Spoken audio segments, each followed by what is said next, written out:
범소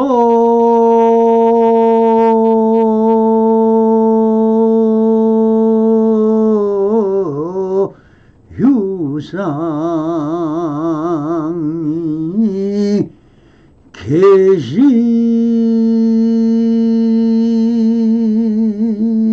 흠망하니 약견 최상 비상하면 척견 혈연이라 나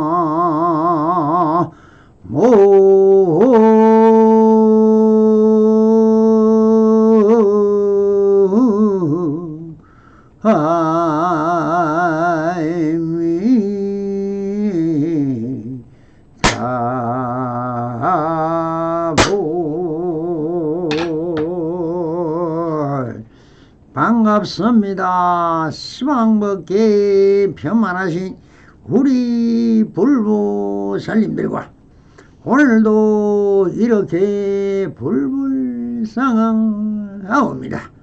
평상심이 도입니다. 언제나 안심인명하시어서 본불본락하옵소서. 바람이. 자, 오늘도 조사선 우문우 실충하여 제3번째 그대는 사내가 보지를 못했구나 하는 주제로 운문 스님께서 하루는 이렇게 말씀하셨다. 예로부터 노스님들은 모두 자비로운 마음에서 수준을 낮춰 말씀하시는 경우가 있었으니 운문선사가 하루는 몇 사람이 모여 차담이나 나누며 하신 말씀인 것으로 사료됩니다. 예로부터 노스님들은 모두라고 운을 댄 것은 여기서 말하는 노스님은 누구일까요? 그야 당연히 초조인 석가모니불과 역대 인도의 28대 조사와 동양의 6대 해능대사까지 33조사님들을 칭하고 있는 것입니다. 세종께서도 84천 대장경을 이루는 말씀을 49년이라는 세월 동안 하셨으니 이 경전에 한번 읽어보려도 수십 년의 세월을 거쳐야 하고 그럼 그 모두가 불교의 당시에 진리만을 설했느냐? 아니라는 것입니다. 기록으로만 본다면 석가모니 세종께서는 대강강불 화엄경을 제일 먼저 설했습니다. 기록만 있을 뿐 그 화엄경은 사실 한 줄도 전해져 오는 기록이 없습니다. 왜 그랬을까요? 성도의 초전 법문에서 석종께서 설한 화엄경을 들은 사람은 오비군 석준의 왕실에서부터 석준의 보필로 들어 시종들밖에 없습니다. 그러나 이 시종들은 성문 영각의 수준도 못되는 예수의 10대 제자들이 전부 다 거지 집단이듯이 이 시교들도 이 시종들도 사실 들어도 무슨 말씀인지 알아듣지를 못해서 석존의 37일 동안 보신불의 상태에서 설하시고 오비구에게 알겠느냐고 하니 아무것도 모르겠습니다라고 기록되어 있다. 그렇게 불교의 최고의 경지는 화엄경을 설해 주었는데 이것이 일성법문의 일심법계인 이 삼남만상을 다 불성으로 되어 있는 하나이며 살아있는 한 물건이라고 설하신 것입니다. 진리적으로 사법계관, 이법계관, 이사무예법계관, 사사무예법계관을 설하시고 삼천대천 세계는 오직 하나이며 불국토로서 부처님이 살고 계신 일신법계라고 설파하시면서 그 제자들은 아무도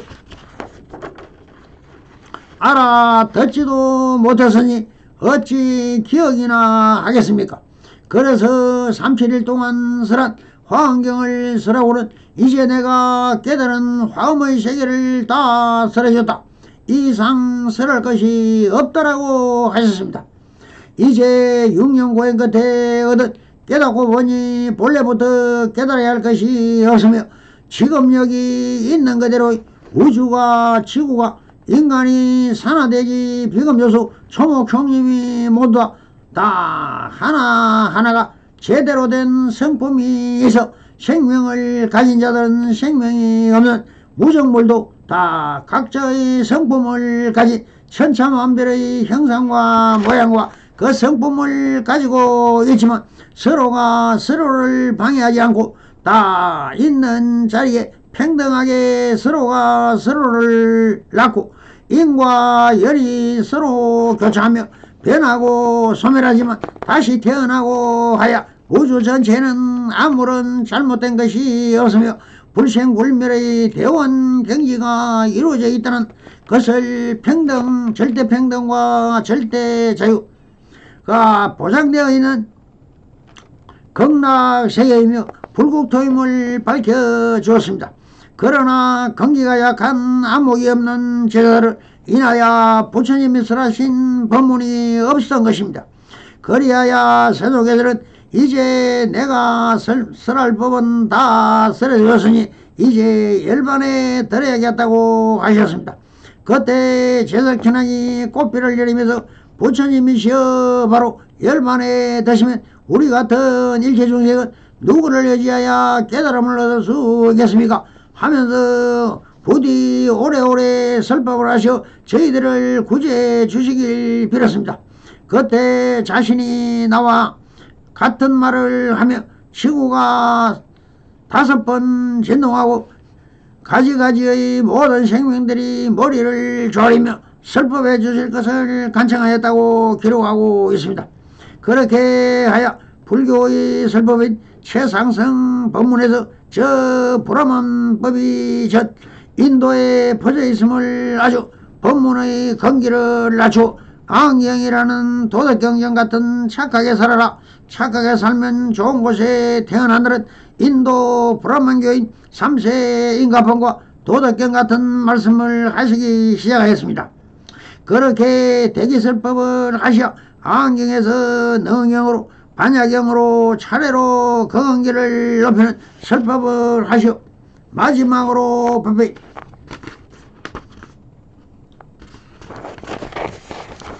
법화경을 설하신 것입니다. 그러니 부처님 경전에 그렇게 있는데 라는 말은 마치 불교를 아는 척하는 사람들이 많은 이는 다 잘못 알았음을 것입니다. 화엄경, 법화경, 열반경을 제외한 다른 경전은 다 부처님의 설법이지만 다 세속심을 설하신 것이니 이것은 소성 불교이며 기복 불교이며 신앙이 된 것입니다. 그럼 화엄경은 누가 쓴 것에 대해서 지금까지 전해져 오는 것입니까? 이 대강강골 화엄경은 부처님 열반 후 초전 법문에도 두 번째, 세 번째 결집에도 없는 경전인 것입니다. 부처님 열반 후 약 600년 후에 팔불 중도설을 설하셔 인도에서 불교가 사라지게 하셨던 용수보살이 용궁에서 가져왔다는 경을 발표하신 것이 바로 화엄경인 것입니다. 그러므로 화엄경은 지금도 소성불교에서는 부처님이 설법한 것이 아닌 위경이라고 하는 것은 사실 증명할 길이 없으니 뭐라 말할 수가 없습니다. 그러나 제일 마지막으로 설하신 법화경에서 증명이 됩니다. 법화경을 설하실 전에 부처님은 이렇게 말씀을 하십니다. 내가 40년간 설한 법문은 그대들의 건기가 너무나 낮아 방편으로 설한 것이니 진리가 아니라고 하셨습니다. 그러자 1500명의 사부된 위에서 700명이 일어나 어찌 부처님이 우리를 속이고 거짓 설법을 하셨습니까? 저희들은 브라만 교이든 부처님의 설법이든 반야경의 덕후대로 아랑과를 얻었으니 일성법문이라고 하시는 법화경을 듣지 않고 이제 중생구제가 급하니 본고향으로 돌아가야겠습니다라고 하시면서 자리를 박차고 일어나 동남아시아로 떠났던 것입니다. 그래서 동남아시아에서는 아직까지 화엄경과 법화경, 열반경은 아예 전해지지도 않는 소승불교가 되어버렸던 것이며 용수보살 이후에 대성경전이란 말은 생겨나고 대성불교와 소승불교로 나누어졌던 것입니다. 그러므로 지금도 동남아시아는 깨달음이 어떻게 대성경전이 어떻고 하면 바로 출국조치를 당하는 것처럼 기복불교이며 부처님의 신으로 추앙받는 종교 국가들이 되어버린 것입니다. 부처님도 경전을 모시고 오시교로 나누어 설파하신 것은 대기설법과 차제설법이라고 하듯이 부처 조사님들도 그렇게 최상승 깨달음을 얻고 보면은 화엄경의 제법실성임을 깨달은 것이라 그렇게 대중들의 건기에 맞추어 환자의 병시에 따라 약을 처방해 주듯이 응병투약을 하듯이 대기설법을 하심을 밝히고 있는 부분임으로 보아야 할 것입니다. 그래서 예로부터 노선님들은 모두 자비로운 마음으로 수준을 낮추어 말씀하시는 경우가 있었으니 라고 하시어 이어서 이렇게 말씀을 하십니다. 납자들의 말을 들어보면 근기를 알아보았다라고 하셨습니다. 이 말씀은 대기설법이란 묻는 사람의 근기를 먼저 질문을 던져 어떻게 해석하냐에 따라 그 사람의 견처를 파악하여 거기에 맞는 약을 처방해 주는 것이 사실 사구백비이며 대대법임을 밝혀주시는 것입니다. 이것이 생기방편이며 앞으로 이 학인들이 다시 다른 곳으로 나아가 법을 펼 때 방향과 방편과 선사님들의 무파비를 알려주려고 하시는 말씀인 것이라고 보아야 할 것입니다. 그리고는 이렇게 설법을 이어가십니다. 그러나 가령 속죄를 벗어난 말씀이라면 그렇지 않다라고 하십니다. 대기설법을 해야 한다는 하시지만 상담법문이라도 하실 때는 오직 세간법을 가지고 설하면 안 된다는 말씀을 하십니다. 엄연히 세속과 출세간의 법은 다 다른 것입니다.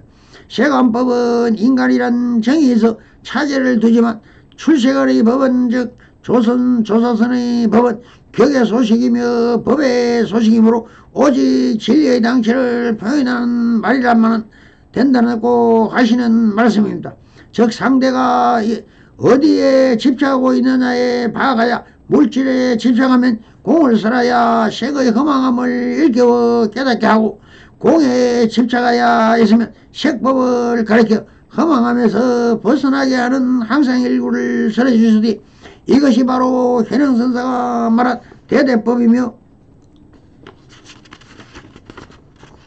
상차 상조 차조 동신 것입니다.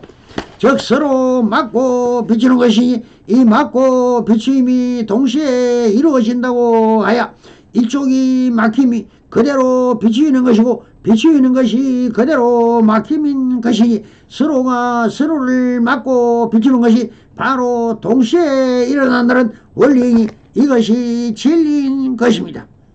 이것은 사실은 연기법이고 인연법이며 법성 원흉인 것입니다. 그래서 이렇게 말씀을 하십니다. 만일 그러하다면 그것은 말을 소중히 여겨 말을 이해하는 것이 된다라고 마루를 날립니다. 즉 세간법과 수세간법을 혼용하여 선다면 상대방이 혼련히 깨달음을 이룰 기회를 주지 않고 말을 알아듣는 해오에 빠진다고 하시는 것입니다. 모든 인물은 다 사람들이 원래 그렇게 되어 있는 본성을 알지 못해 일어나는 인물인 것입니다. 그래서 진리의 근원은 근본을 밝혀준 그렇구나 하면서 일촉지에 열애지에 도달할 수 있다는 것을 은하되어 있는 것입니다. 사람은 본래부터 다 깨달아 있습니다. 그리고 욕망과 생망에 어두워져서 오지 보지 못할 뿐인 것이라. 이 삼독심의 그룹을 걷어내면 태양은 항상 허공에 가득한 천년을 놓고 있다는 것을 알면 다 깨달은 것입니다. 그래서 모든 것은 다 있는 그대로 이지 깨달음이 별도로 수행해서 이루어진다는 착각에서 벗어나라고 하신 말씀입니다. 그래서 우문선언도 아주 예를 다하여 말씀을 하십니다. 듣지도 못하느냐? 앙산 스님이 한 스님에게 물었다. 여기에 등장하는 양산 스님에 대하여 좀 더 알아보고 가겠습니다.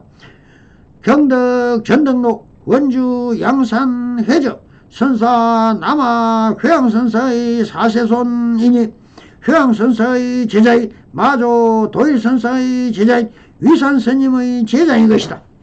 위산스님은 앙산스님을 처음으로 회능의 법선에서 처음으로 분파하여 위산종을 세운 것으로 유명하다. 앞서 위산 영우선사와 법손인 원주 앙산 해적선사, 그는 소주 회화 사람으로서 성은 섭시다. 나이 15살에 출가하여 했으며 부모가 허락하지 않아 2년 후에 두 손가락을 끊고 부모 앞에 굴어앉아서 바른 법을 구하여 노고에 보답하였노라고 선언하였다.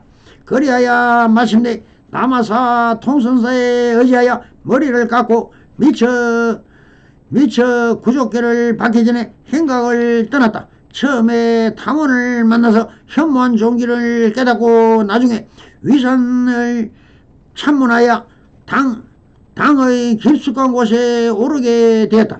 위산 영우선사가 물었다. 그대는 주인이 있는 삶이냐 주인이 없는 삶이냐? 양산이 대답했다. 주인이 있습니다. 위산선사가 어디에 있는가?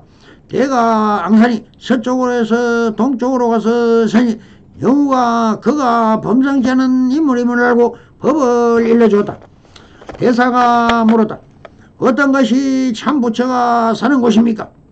생각하면서도 생각 없는 묘학물로서 신령한 불꽃의 무궁함을 돌이켜 생각하되 생각이 다하면 근원으로 돌아가면 성품과 모습인 상이 항상 머물르고 일과 이치가 둘이 아니라서 참 부처는 여여하리라. 대사가 이 말 끝에 단박에 깨달았다. 이로부터 시봉을 하다가 강릉으로 가서 계를 받고 여름을 지내면서 율장을 탐구했다. 나중에 암두를 뵈니 암두가 불자를 쳐들었다. 대사가 방석을 펴니 암두가 불자를 들었다가 등 뒤에다 두었다. 대사가 방석을 어깨 메고 나가자 암두가 말했다. 나는 그대가 놓아버리는 것을 수긍하지 않는다. 다만 거두어 드리는 것만을 수긍한다. 또 석실에게 물었다. 부처와 도의 거리가 얼마나 됩니까? 도는 손을 편 것과 같고 부처는 주먹을 쥔 것과 같다.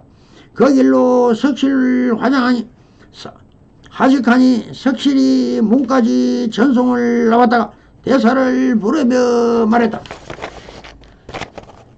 그대는 한결같이 가지만 말고 이후에 다시 내 곁으로 돌아오라. 운거석이 말하기를 알고자 하는가? 지금 방으로 들어갔다가 내일 다시 오라고 하였다. 위주가 위산에게 가서 개송안을 써달라고 하니 위산이 말했다. 얼굴을 많이 보면서 전해주어도 역시 모르는 둔한 무리건을 하물며 종이나 먹으로 형용한다고 되겠느냐?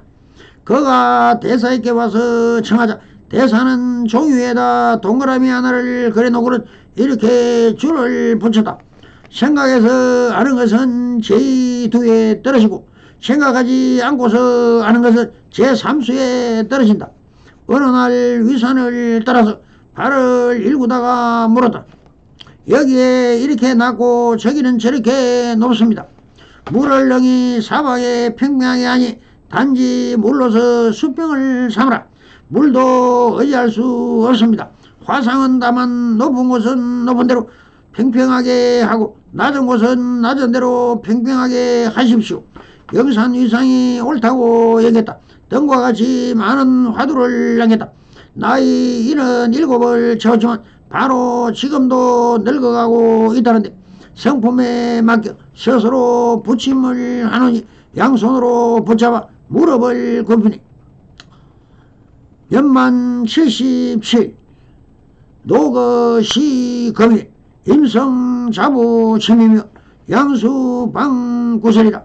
소주 동평산에서 입성하니 나이는 77이었다. 무릎에 껴안고 임용하였다. 시호는 직통대사 묘강의 탑이라 했고 나중에 양산으로 탑을 옮겼다.